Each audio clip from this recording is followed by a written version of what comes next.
Kita lanjut dulu kepada Bapak Ali Umar, pematung kita, dan bersiap-siap Adinda Sastri nanti ya, Sastri Bakri.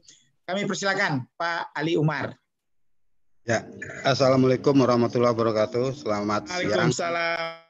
Bapak-bapak, ibu-ibu, tokoh-tokoh Minang, Unile Kasim, Munir Erni Johan. Ambo sekampuang jauh Unile Kasim, ambo kuretajinya di Pariaman. Jadi bicara soal seni rupa, menyambung dari Pak Edi Utama tadi. Jadi di Jogja sebenarnya di Jogja ini sebetulnya itu ratusan perupa-perupa yang setiap tahun masuk ke Jogja dari isi SMSR Padang. Jadi mungkin awak sebagai orang Minang, kita sebagai orang Minang mungkin sedikit agak luput tentang seni rupa. Karena ada tokoh-tokoh Minang, Nasar, Usman Effendi, Wakidi, dan banyak tokoh-tokoh Minang. Dan generasi ke bawah itu ada Saiful Adnan, ada Hendra Buana, ada Yatmon Almil Almarhum, dan banyak sekali perupa-perupa. Mungkin akhir-akhir itu agak luput tentang seni rupa. Itu tentang keseluruhan. Dan di Jogja sendiri itu ada sekitar 200 lebih perupa di Jogja. Dan itu bukan ujuk-ujuk, dan mereka punya bakat sebetulnya. Mereka punya bakat dari SMSR Padang, dan sejak tahun 60 sekian itu sudah ada namanya sekolah seni rupa, sekolah menengah seni rupa. Dan lanjutannya ke isi. Ada yang isi Padang Panjang, ada yang isi Jogja. Dulu sebelum ada isi Padang. Jadi artinya perupa itu sebetulnya dari Minang itu banyak. Dan sudah militan, sudah kemana-mana. Dan seperti Pak Edi Utama bilang tadi bahwa ada tuntutan pasar, ada yang sudah dibesarkan oleh pasar, dan militan juga banyak. Dan jangan salah, ada beberapa patung monumen di Indonesia ini, dan itu pematungnya Minang berperan banyak. Jadi itu luput. Nah, ada satu hal yang ingin saya sampaikan di sini. Kadang-kadang patung itu masih dianggap haram. Nah ini yang perlu kita mungkin ada diskusi kecil ke depan. Patung haram, patung padahal patung itu sudah berkembang menjadi karya 3 dimensi, karya objek. Nah itu yang mungkin kita buat diskusi kecil untuk itu ke depan. Terus terkaitan pengalaman saya tahun 2000, saya dari ISI tahun 87 lah, hampir 30 tahun di Jogja. Dan saya juga militan sebetulnya, bukan tuntutan pasar yang seperti Pak Edi Utama bilang. Dan di Jogja ini banyak sekali. Ada yang aktivis, dan memang Ambo dari kecil, dari masuk ISI memang sudah demo di mana-mana tentang, saya aktivis juga, terus sampai sekarang masih militan. Terus tahun 2005 saya pernah diundang ke Jepang, di museum besar sama dosen ISI Anu Sapati, di Aichi Prefectural Art Museum. Jadi saya pernah diundang, itu judulnya saja itu militan, tidak ada di pasar itu. Jadi judulnya saja ASEAN Potensial. Jadi seniman-seniman kayu yang berpotensial di abad 14 sampai 2005 itu diundang seluruh Asia. Saya termasuk diundang waktu itu. Tahun depan setelah itu tahun 2007 saya diundang lagi ke Korea. 3 bulan saya di Korea, saya diberi fasilitas. Nah, tahun terakhir ini 2005 ke sini saya bekerja sama dengan teman-teman Malaysia, Singapura, Brunei. Itu banyak, saya membuat forum, dan saya banyak sekali membuat forum bekerja sama dengan negara luar, misalnya Malaysia. Ada namanya yang lucu apa?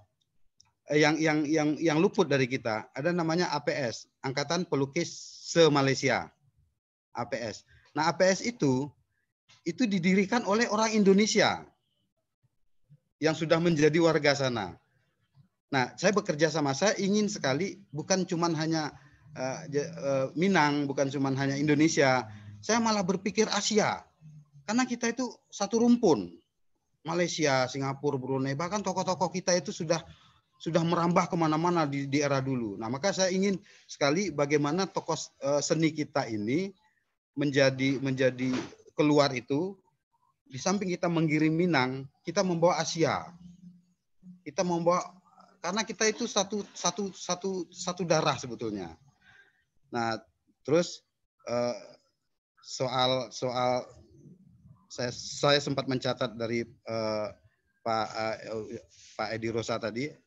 Misalnya Pak Datuk, bagaimana? Carilah kampung sekali-sekali, carilah kampung sekali-sekali, bangunlah kampung sekali. Kadang-kadang strategi untuk membangun, untuk membuat komunitas di kampung itu juga tidak gampang, Pak Edi.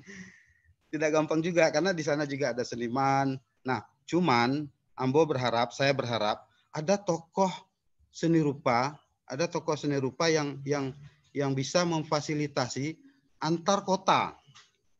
Mudah-mudahan Pak Pasli Jalal bisa itu.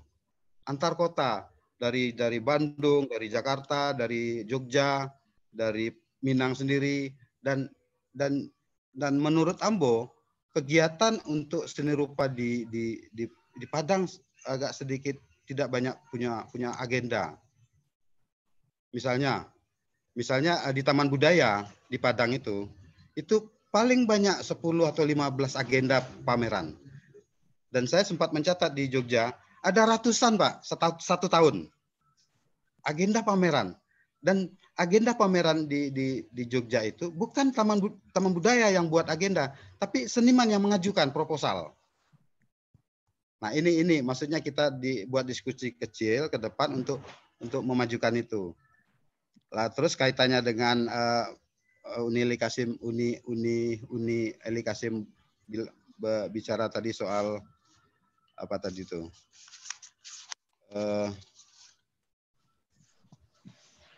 Membangun kampung dengan apa? Bukan Uni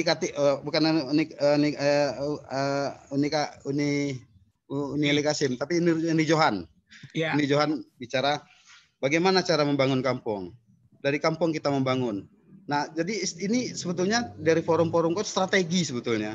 Strategi yang kita akan buat, apalagi di Padang Panjang sudah ada isi, sudah ada tokoh-tokoh seninya. Ya, saya kira begitu. Jadi saya tidak bisa menyampaikan banyak hal, cuman yang jelas mari kita atur strategi supaya kita bisa connect antar kota Jogja, Padang, Bandung, dan Jakarta. Saya kira begitu Pak Pasli Jalal. Terima kasih. Terima kasih Pak Ali Umar. Salam untuk kawan-kawan di Jogja ya. Ambo berkali-kali hadir di sini sejak dari Formisi ya, Forum Mahasiswa ISI. Forum ISI. Anggotanya kemudian setiap tahun mereka melakukan kegiatan luar biasa Jogja ya. Mulai Hendra ya, Alfi segala macam di sini ya, yang muda-muda yang luar biasa. Jadi poros tadi itu bagus sekali itu Pak Ali. Jadi poros Jogja, poros Jakarta, mungkin Bandung dan Bukit mulai berkembang juga, dan Padang. Minimal sampai gue saja YDA dulu dan gue agenda bersama saling menjuangkan dan makin lama makin detail ya, saling mempekayo. Mudah-mudahan wadangan nanti pendapat dari Ibu Ranti nanti ya, Kepala Dinas Kebudayaan